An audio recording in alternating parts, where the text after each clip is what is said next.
I'm Christy Shriver. And I'm Gary Shriver, and this is the How to Love Lit podcast. This week, by way of segue between Sophocles and the Greek theater, to our next book, the great romantic Gothic novel by Mary Shelley, Frankenstein, we have chosen to feature a romantic take on the Greeks. Ode on a Grecian Urn by John Keats, not to be misquoted by what seems more natural, which would be Ode to a Grecian Urn. Well, that's true and pretty perceptive. There are far more odes to things than there are odes on things, although Keats does have more than one. And obviously you would expect the ode to be to something or to someone, because as we talked about in our discussion of odes, and if you didn't listen to that, go back to our discussion, the most prolific ode writer I know of is Paulo Neruda, and he wrote his odes to lots and lots of things. But what you're going to see is perhaps the most beloved ode, at least in the English language. And Keats, by design, has made this poem or ode so cryptic and enchanting that no one really says with any true authority, or at least they shouldn't, much about who this poem is to, what it's about, what it actually means. We're just supposed to be really confused in some sense. And really at the end of our discussion, and when we talk about what we feel is, and what Keats felt was his contribution to the world and what he calls negative capability, that's supposed to make total sense. The only thing people agree on, and Keats would say that we should agree on, is that it's truly beautiful. And this poem is truly, truly beloved because it is beautiful. And I'm not just saying that. That is truth. And you see truth and beauties coming up. Oh, no. A pun. So you're saying everyone loves this poem because they don't know what it means, or they love it in spite of it? You're getting ahead of where I want us to get in this discussion with that question a little bit, but short answer, yes and yes. And a lot of what this poem is trying to say is that let it be what it is.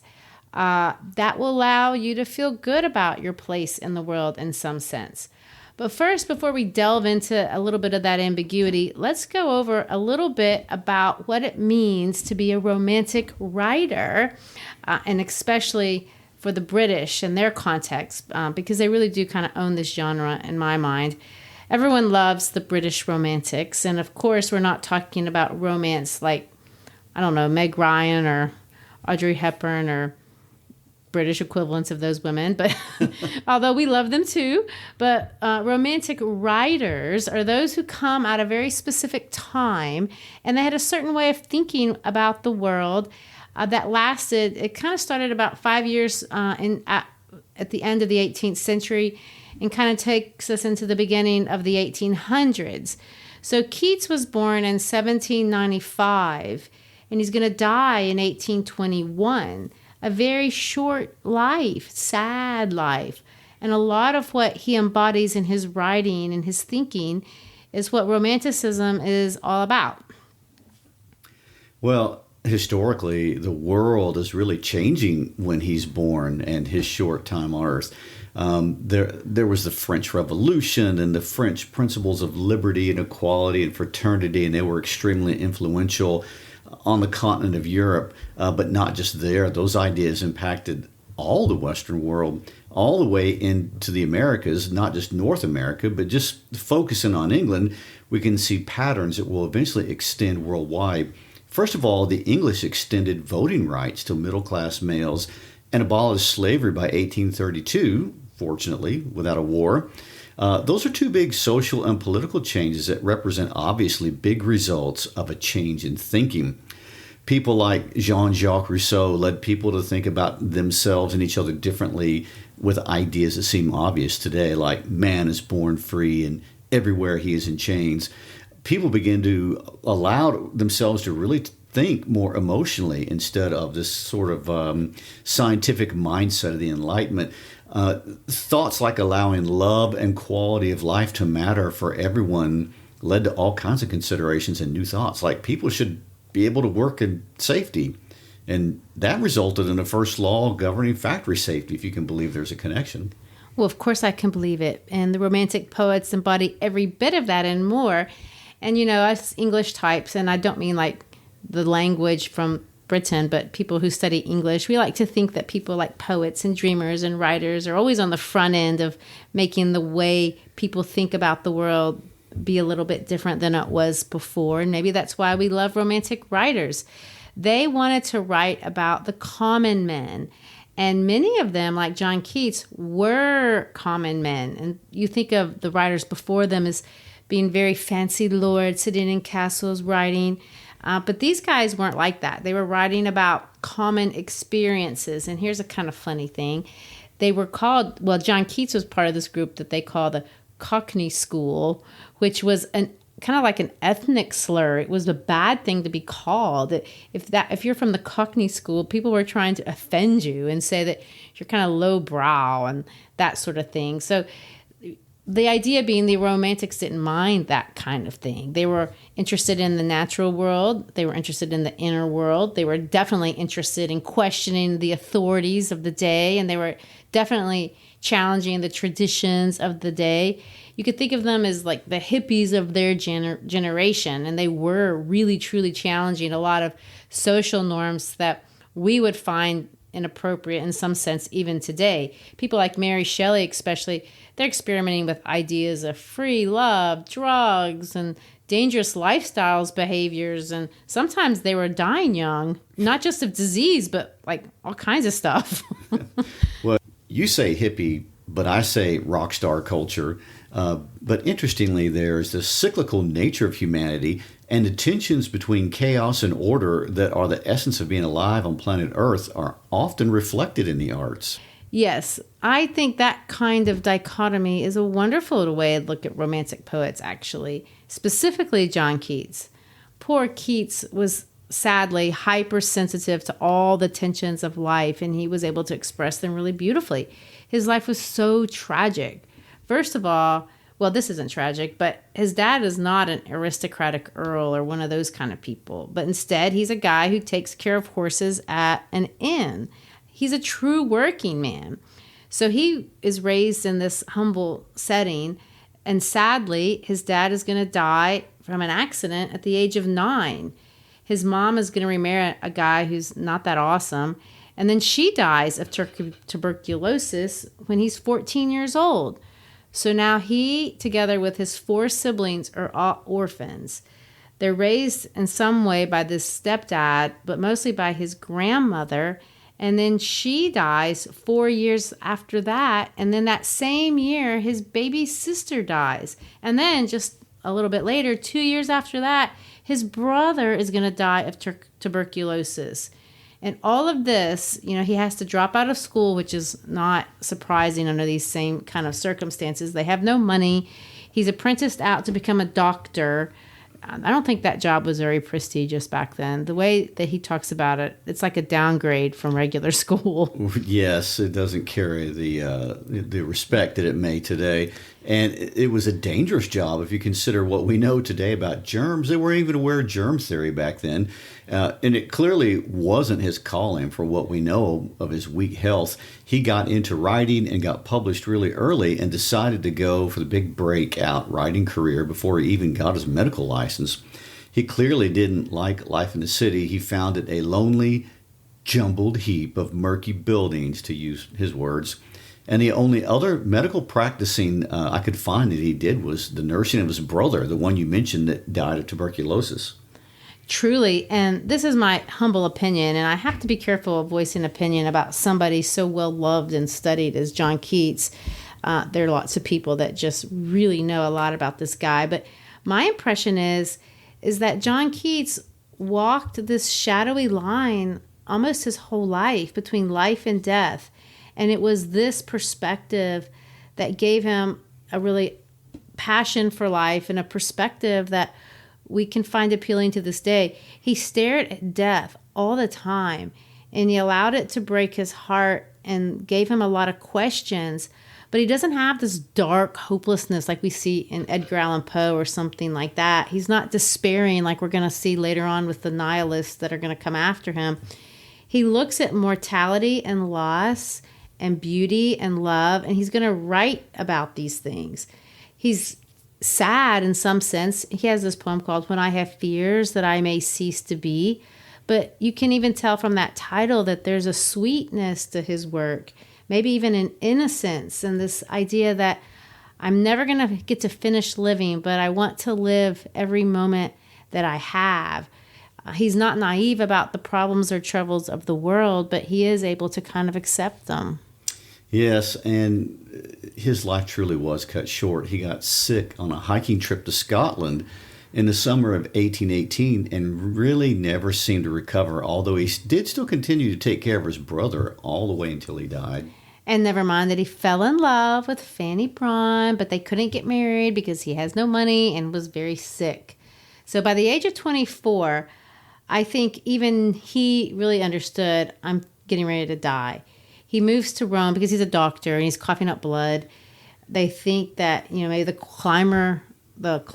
warmer climate would do something to save his life. But on February 23, 1821, he dies. And he never knew he was going to be famous. He asked that they write this on his tombstone. He said, please write, here lies one whose name was writ in water. And he wanted that instead of his actual name. But they ignored that, thank goodness. Yes. And wow, what a statement on what he understood his life to be, actually written in water. So his name actually is on his grave in the Protestant graveyard in Rome. And of course, there's the Keats Shelley Memorial House right next to the Spanish Steps in Rome. That's a nice tribute, really. So tell us, Christy, why are we reading Ode on a Grecian Urn? Well, I would say because it's a personal favorite, but that's a cliche. It's everyone's personal favorite, literally. There are thousands and tens of thousands of commentaries on this poem, more than maybe any other poem I've ever tried to look at. I read some things like from professors who teach this poem. There's professors really that teach this poem every year, and they have for over 50 years, and they say that they don't ever get tired of reading and teaching it year after year. If you're going to Google or go to the library and type in literary criticism of this poem, you'll see it as an example of whatever theory of poetry is out there. Every school of criticism claims this as an excellent example. The feminists, the new critics, the deconstructionists, the new historians, the reader response people. I mean, you name it, they claim it. Everybody's worked with it. Yes, and every single person, when you read these things, they read them so differently and understand it so differently. And so I'm just going to offer this disclaimer.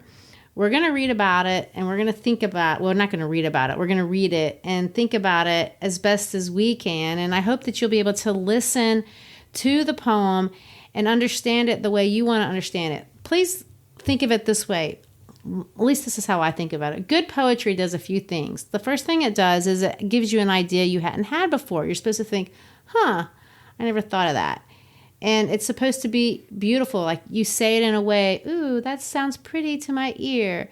Or maybe they put together descriptions of things that you've never heard described just like that in that way. So listen to that in your earbuds or your car speakers or wherever you're listening to the words, and let him create these pictures in your minds.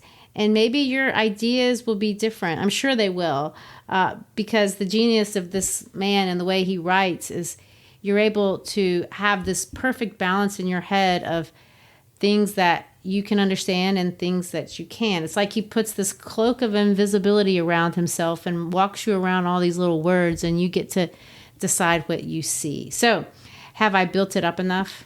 I think you have. I don't know if I'm more or less confused from when we started, but not to confuse anyone on what the poem is about, can we at least agree that it's about a Greek jar?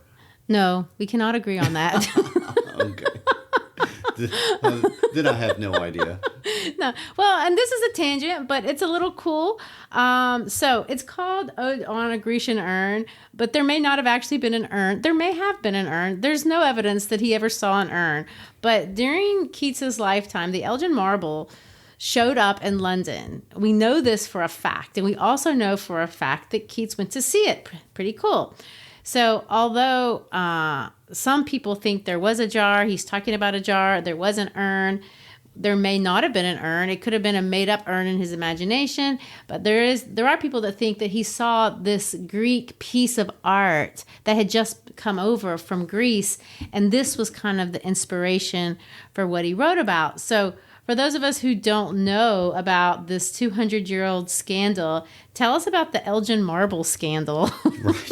I have to point out, first of all, it's not about marbles I know. that come from Elgin. Basically, it's a classical Greek marble sculpture that was in the Parthenon. And so what happens is Thomas Bruce, who's the seventh Lord of Elgin and a British ambassador to the Ottoman Empire, is basically accused of stealing it and bringing it back to his home in England. And so there's a lot of controversy about who should be owners of it now. And it's just a very important antiquity. So do the Greeks want it? Yes, they do. Take a second and look it up and find about the story. It's a very interesting story. And we've actually been to the Acropolis Museum where this space is, where this occurred. Well, we don't know if there's actually an urn. So what we're going to do is, in our minds, let's look at the rest of the title and think of it as if there were an urn. So it's called Ode to a Grecian Urn. I said it wrong. It's called Ode on a Grecian Urn. And if you think about what an urn would be, it would be like a burial, something, a jar, and it's usually painted. And so we're going to look at the paintings that are on the urn. And so the paintings, in some sense, maybe are we giving tribute to the urn itself? Are we giving tribute to the paintings that are on the urn? Are the paintings on the urn giving tribute to something else? So you can see that there's all these layers of confusion. But we do know this. The first word of the poem is thou. That means you. So clearly, he is talking, or there is a speaker talking to the urn in some sense. So something is going to be personified. This urn is going to be personified. So Gary, when you think in your mind, you have this urn. Why don't you read for us this poem, stanza by stanza?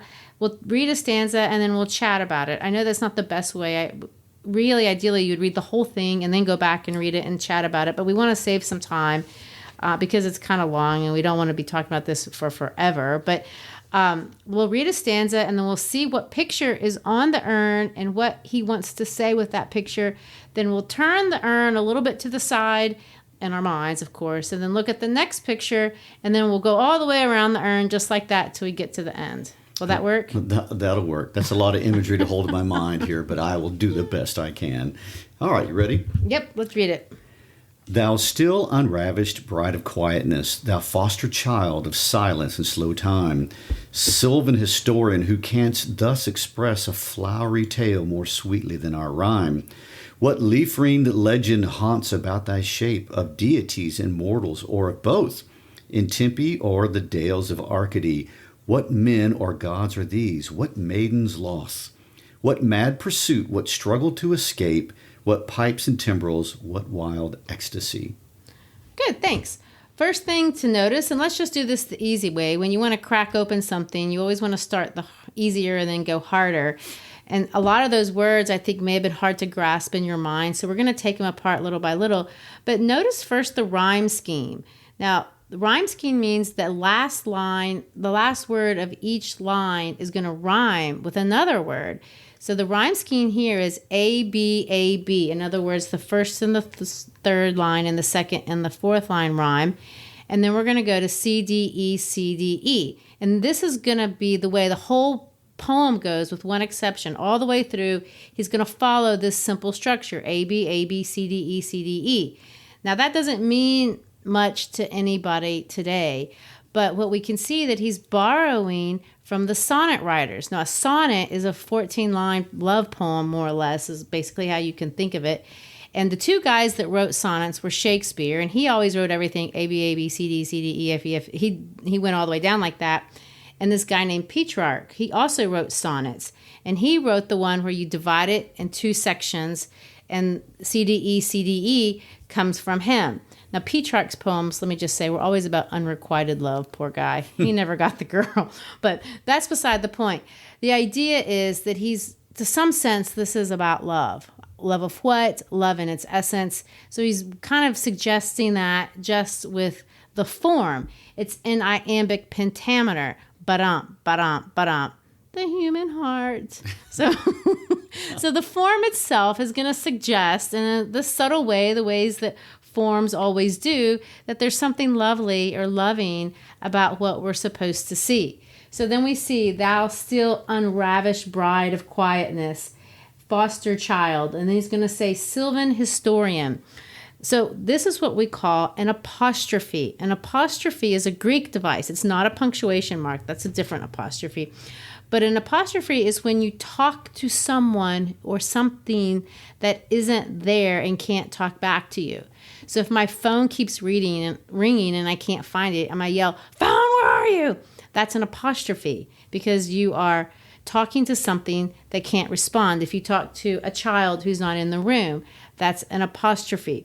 So he's going to address the poem, or address the urn, and he's going to talk to it, but he calls it these things: an unravished bride of quietness. And that's where you see, when I say that poets use language that you've never heard before, you have to wonder, what's an unravished bride? What is a bride of quietness? That's a strange thing to call somebody. What is a foster child of silence? What a sylvan historian? Sylvan is a forest. So this urn is three things. It's a bride, it's a foster child, it's a sylvan historian, and hence begins the questions. How do these things connect? Why is the bride quiet? Why do we have to have a foster child? What do these things have in common? But even more closely, it says this: still unravished bride of science. Does that mean the bride is standing still? Is she unravished, but she might be ravished? We don't know. So you have a little bit of fun little wordplay going there, however you want to read it. But all the time, what we're basically trying to say, he's looking at this urn, and there's clearly a picture. I see a girl.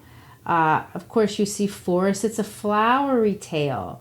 So it's going to be telling us a story. Look at there. The leaf fringe legend. But look, it haunts. That's a kind of interesting word. It haunts about the shape. And he's thinking, what are these people? Are they deities? Are they mortals? Are they both? And we see these questions. What men or gods are these? What maidens, Luth, what are they doing? What struggle to escape? And then he's going to go with some sound. What pipes and timbrels? What wild ecstasy? So it's kind of a happy thing as he thinks about what could have inspired the picture on this urn. Who painted it? What were they thinking of? And it's these kind of thoughts that take us to the next stanza. Want to read that one? Sure. Oh, I did want to point out one more thing before we move on. I know, it's a lot, and you could talk for a long time about every one of these stanzas, but this is another thing to point out about poetry. Look at all the S's in there. Still, silence, foster, historian, sylvan, haunts, shapes. SSS, the winds of time. You're supposed to hear it. I mean, you're supposed Sure. to. Yeah, there it is. He's trying to recreate in your mind. You're looking at the urn. And sometimes when you go to museums, you kind of do that when you look at, it's quiet in there. They're always quiet in museums, and people are staring at things from the past that are supposed to be speaking. And there is this kind of breeze of the past, the breeze of the story, of the mystery of what it means. That's kind of supposed to come into you as the viewer. And that's the spirit of kind of what I think we're supposed to be seeing here. Well, to interject a psychological note, you're projecting yourself into the art, and artists want you to do that. They want you to do it with poetry. They want you to do it with paintings, with music. You are supposed to look at it and take some piece of you and connect it into the story. So it's thematic apperception test, kind of. Yeah, Keats would definitely say that's, and he doesn't want to tell you exactly what to see. He wants you to hear it and see it for yourself. All right, second stanza. Heard melodies are sweet, but those unheard are sweeter. Therefore, ye soft pipes, play on, not to the sensual ear, but more endeared. Pipe to the spirit ditties of no tone.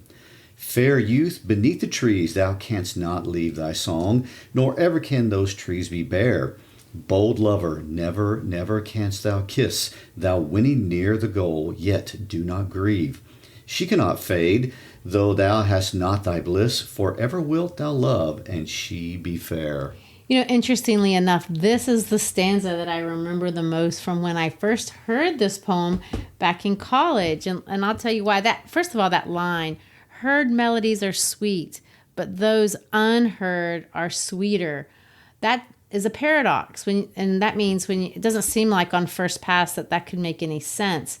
But in a sense, he's invoking the beauty, or the better beauty, think of it that way, of our imagination. Things are always more beautiful in our minds than they are in real life. You can think of it, this is kind of a bad analogy, but when you read a book and it's about this gorgeous guy and it's a romance and he kisses the girl and you're all into this romance, and then they make a movie of it, and those people are never as good looking as the ones that were in your mind in the book. They can't be, sadly. They're mere mortal actors. And the beauty of your imagination far exceeds anything that would actually happen in real life. So he's taking that concept and applying it to music. Do you think it does apply to music? Oh, yes, very much so.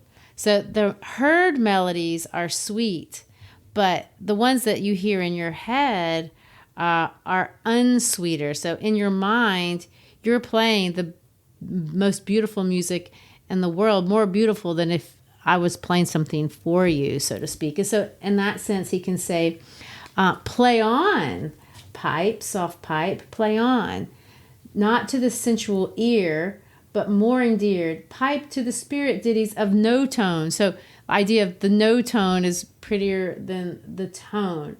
But then he's going to take the same idea and apply it to relationships. Not ours, of course, but in general. So you have this fair youth beneath the trees. You can't leave. Why can't he leave? Because he's etched in stone on the urn. He's stuck there forever. And he says, thy song, nor ever can those trees be bare. So in other words, the trees are even better off on the urn, because in real life, they shed their leaves and they have to die, the cycle of life. But if you get etched in the springtime on the urn, you're stuck. So here it is. Thy song, nor ever can those trees be bare. He's going to say this, bold lover, never, never canst thou kiss, though winning near the goal. So in other words, you're getting ready. So there's this guy and he's getting ready to kiss the girl. And where he's painted on there, he's just about to kiss her, but he can't ever kiss her. So he's stuck in that eternal tension of not getting the girl. But that's the good part, Keats is going to say. She cannot fade, though thou hast not thy bliss, forever wilt thou love, and she be fair. The idea being is, once you kiss her, maybe you won't love her as much. She won't be as beautiful as, she'll never be as beautiful than in that moment right before you kiss her. Right before you capture the prize. Present company excluded. Of course. So no one dies in these poems. The love is always at that most exciting moment. The thrill is still there, and that's, in his thinking, the happiest place to be. Should we go on? Sure. Ah, happy, happy boughs that cannot shed your leaves, nor ever bid the spring adieu. And happy melodist, unwearied, forever piping songs forever new. More happy love, more happy, happy love, forever warm and still to be enjoyed, forever panting and forever young. All breathing human passion far above, that leaves a heart high sorrowful and cloyed, a burning forehead and a parching tongue. And so you see the excitement of where we left off in stanza 2. All that happy, happy, happy. Yes. I mean, that's where you see sound effects really reiterating the meaning of the poem, and all these anaphras, more happy, forever, forever panting. And you see kind of this sensual imagery in a sense. Ooh, forever panting, breathing, passion, burning forehead, parching tongue. Oh, the excitement of life. It's just going on and on and on. That's the tension of the moment that we're supposed to feel. And notice that there's so much heat imagery. And the reason why I point that out, it's the energy of being alive that's heightened here in this third stanza, which here's the irony. The urn is cold because even though it's etched forever and it can't move and you get to stay at that place, it doesn't have the heat and the energy and the chemistry of those things which cannot be forever. And that's the tension. Right? Stanza 4 is going to shift, and we're going to see a little bit of sadness here. Who are these coming to the sacrifice? To what green altar, O mysterious priest, leadest thou that heifer lowing at the skies, in all her silken flanks with garlands dressed? What little town by river or seashore, or mountain built with peaceful citadel, is emptied of this folk, this pious morn? And, little town, thy streets forevermore will silent be, and not a soul to tell why thou art desolate can e'er return. And here, remember, we've turned the urn, and this part of the urn is almost a sad tone. I don't know if it doesn't say they're really going to anything sad, but the words are kind of sad. But it's also a spiritual tone. Mysterious priest. There's an altar. There's a sacrifice. You see garlands dressed. So you see that a lot of the things about life that are sad, there's some emptiness there. What little town by river or seashore is that there's a peaceful citadel. It's more spiritual. You feel those S's again, like something is going away. The winds of time are coming again. The little town is emptied. It's a pious morn, and of course, again, you see the pun, mourning, but you also mourn can be sad too. It can be it can be a sad word if not that one, but it sounds like it.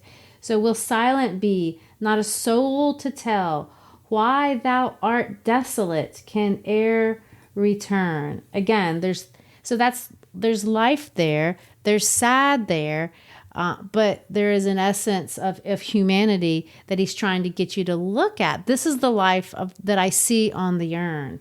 It's all adding up to a lot of wistfulness. It is, and this is where we're going to end in the last and the final stanza. O Attic shape, fair attitude with breed of marble men and maidens overwrought, with forest branches and the trodden weed, thou silent form dost tease us out of thought. As doth eternity, cold pastoral, when old age shall this generation waste, thou shalt remain in the midst of other woe than ours, a friend to man, to whom thou sayest, beauty is truth. Truth, beauty, that is all ye know on earth and all you need to know. And of course, this has been so controversial, this last stanza. T.S. Eliot hated it. He said, Keats ruined his poem, the last stanza. He liked such a cliche. Let me interrupt that for a second. It wasn't a cliche when he wrote it. Well, it's not even now. I like it. And I really do. Because here's what I think is the essence of this. And like I said, this is kind of those things that people can talk about and argue. But he's looking at the last little, I guess, the stuff that goes around the top, like decorations on the urn.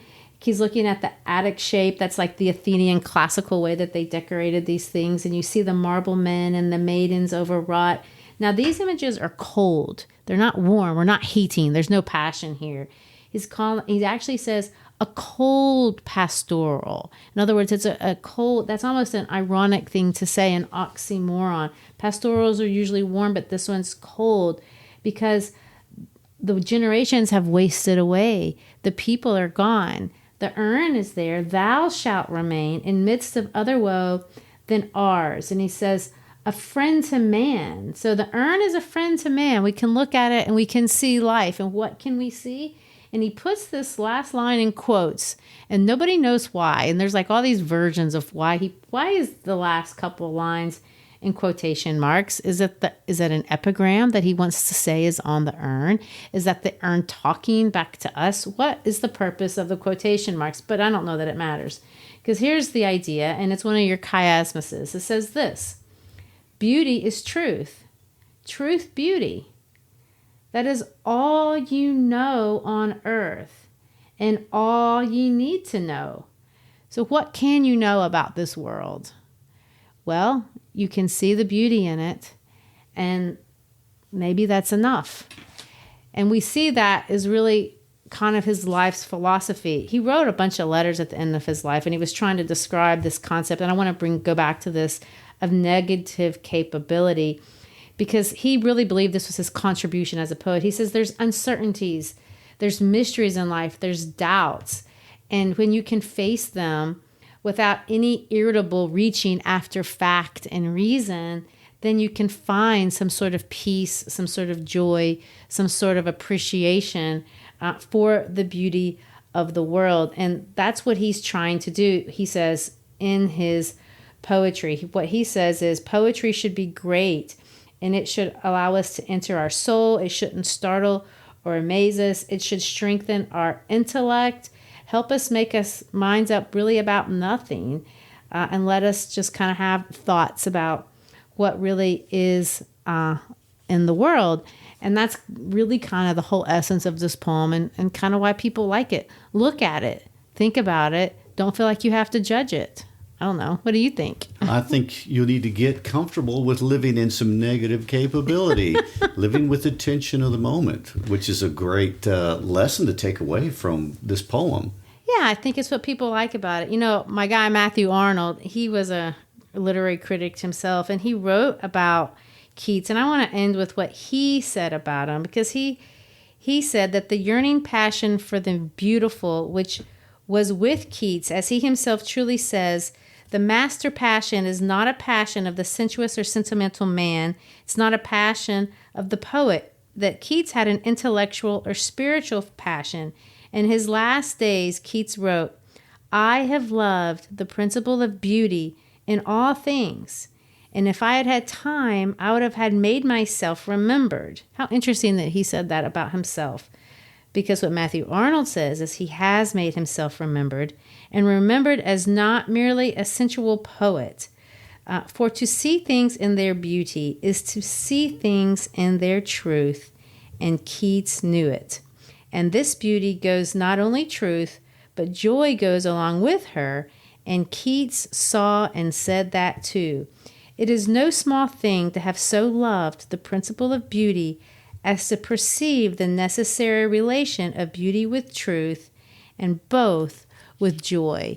And I think that's why he could write pretty things, even though he knew his time on this earth was so very short. And Matthew Arnold ends his discussion of Keats saying, no one else in English poetry, save Shakespeare, has an expression quite the fascinating felicity of Keats in his perfection of loveliness. It's a nice thing. It's certainly a nice compliment. It's exceedingly high praise to be, say, you're only surpassed by Shakespeare in your abilities as a young man who died at the age of 26.